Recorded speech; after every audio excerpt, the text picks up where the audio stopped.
Fala galera, belezinha? Aqui é Vitor Rizovas e estamos começando mais uma aula do canal 10 de História.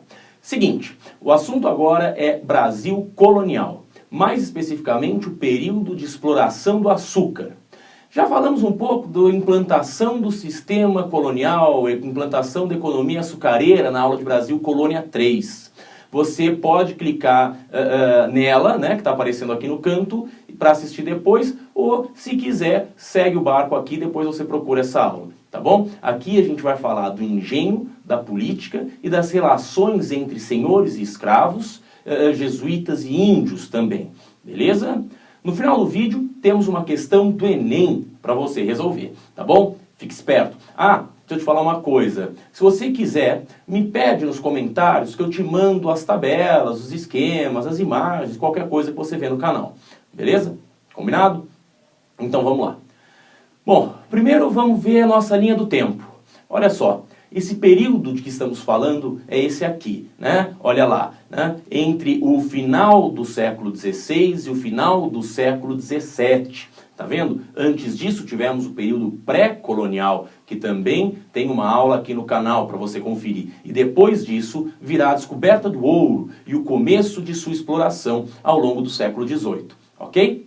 Bom, voltando então para o período do açúcar, é importante lembrar o seguinte: essa atividade econômica também foi pautada pelo plantation, tá certo? O que é plantation? Vamos lembrar?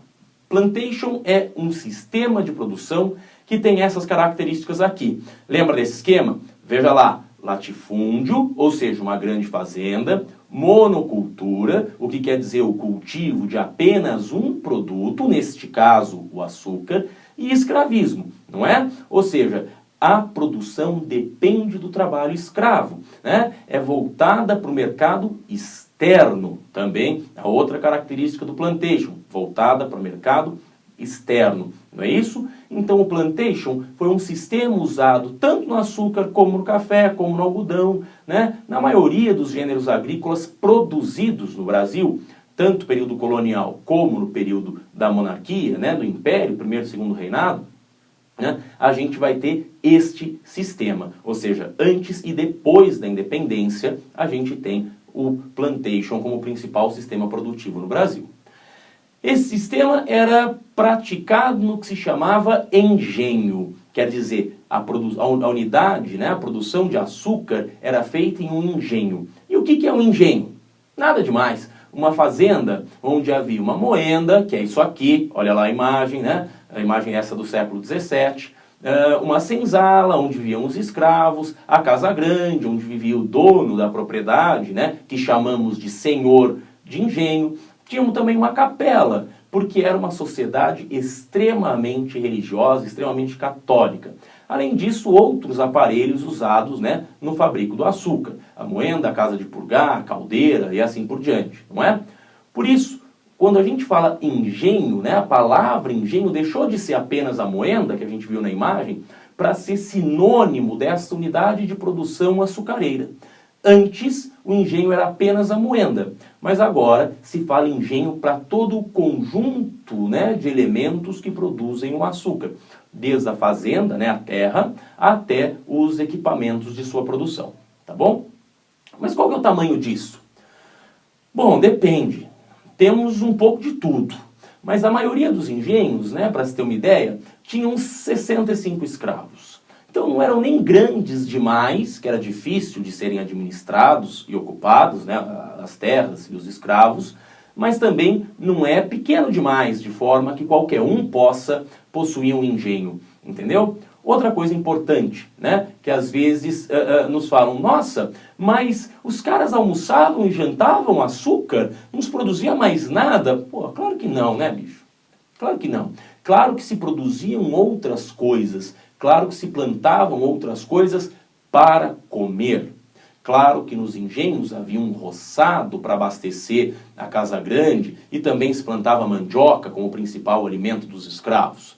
Então, não significa que temos apenas açúcar, mas que apenas o açúcar era produzido de forma mais sistemática e destinado à exportação. Tranquilo? Belezinha? Agora, como são as relações políticas? Ou seja, como que esse território é administrado? Bom, primeiro a gente tem o governo geral, as capitanias, lembra? Né? Mas como as vilas são administradas? Seguinte, olha só. Quando a gente fala que Portugal fez isso, Portugal mandou aquilo, que o Brasil pagou aquilo ali, né? Não sei o quê.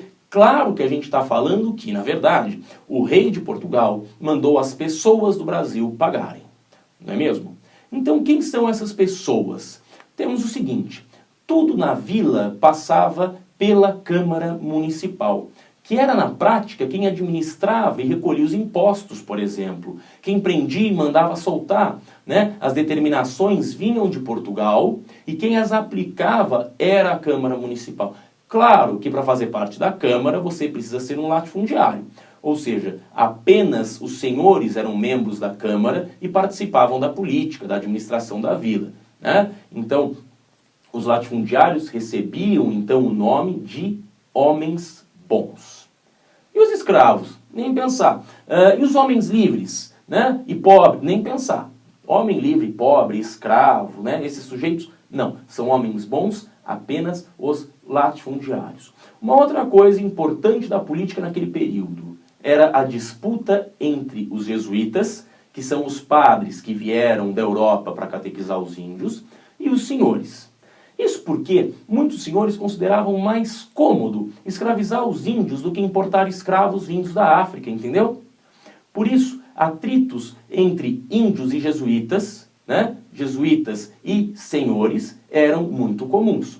Os índios contra os jesuítas, porque o índio não quer ser católico e não quer ter que trabalhar na missão do jesuíta, né? E o atrito entre jesuítas e senhores, porque os senhores queriam escravizar os índios e os jesuítas não deixavam.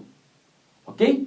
Na verdade, os índios somente poderiam ser escravizados se fossem aprisionados em guerras justas, ou seja, uma guerra entre índios e portugueses, se acaso os índios se negassem a obedecer. Mas ainda assim, a escravidão sistemática do índio não poderia acontecer.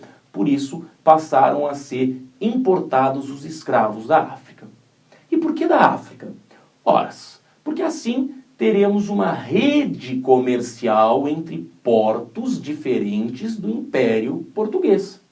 Veja, temos uma ligação entre a África e o Brasil. Nós vendemos cachaça, tabaco e outras coisas para eles. E eles nos vendem escravos. Entendeu? Percebe, por favor, que não se trata, não tem nada a ver com uma escolha pela etnia, ou pela maior capacidade do negro do que do índio, ou porque o africano estava acostumado a ser escravo. Para com isso. Foi uma escolha comercial.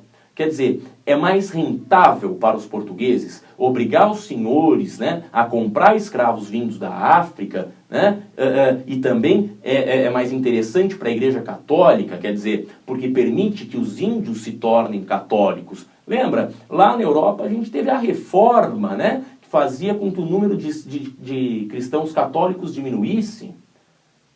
Então é necessário, né, ter católicos aqui no Brasil, aqui na América. Então o índio vai ser convertido e os escravos, esses, virão da África, né, para ser escravo aqui no Brasil. Belezinha? Agora, e os senhores e seus escravos? Bom, essa relação é marcada por dominação e resistência. O que quer dizer resistência? Ora, o africano não queria ser escravo, por isso fugia. Assassinava o seu senhor, sabotava as ferramentas do engenho, punha fogo na plantação, comia terra para ficar doente, abortava o bebê se ficasse grávido, formava quilombos, né, comunidades de ex-escravos, de escravos fugidos no meio do mato, né, enfim, tudo que você puder imaginar, os africanos fizeram bravamente. E foram dominados? Bom, em grande medida sim, pois sofriam da violência física. Veja as costas desse homem. Imagina pelo que ele passou, imagina a dor. Além disso, né, além da violência, o bom comportamento era premiado.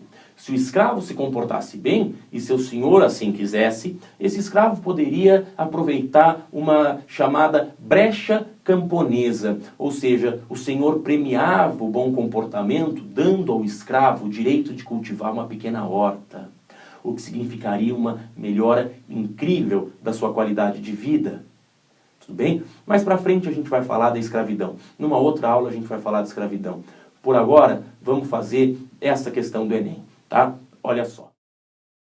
Em um engenho, sois imitadores de Cristo crucificado, porque padeceis de um modo muito semelhante o que o mesmo modo o Senhor padeceu na cruz e em toda a sua paixão. A sua cruz foi composta de 2 madeiros, e a vossa em um engenho é de 3. Também ali não faltaram as canas, porque 2 vezes entraram na paixão, uma vez servindo para o cetro de escárnio, e outra vez para a esponja que lhe deram o fel.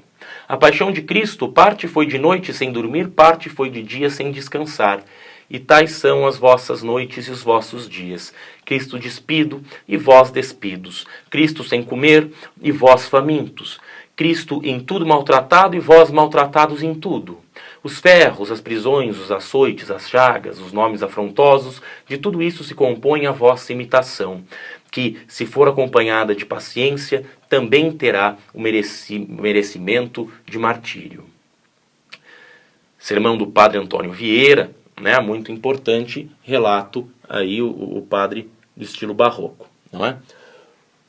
O trecho do Sermão do Padre Vieira estabelece uma relação entre a paixão de Cristo e a atividade dos comerciantes de açúcar nos portos brasileiros, a função dos mestres de açúcar durante a safra da cana, o sofrimento dos jesuítas na conversão dos ameríndios, o papel dos senhores na administração dos engenhos ou o trabalho dos escravos na produção de açúcar. Ficamos com a letra E, não é mesmo? Se trata de uma comparação entre o escravo e o martírio de Cristo, a comparação entre o sofrimento do escravo e o sofrimento de Cristo. Tranquilo? Observa, o Enem gosta de bons leitores. Galera, fico por aqui, a gente se vê na próxima aula. Abraço, até mais.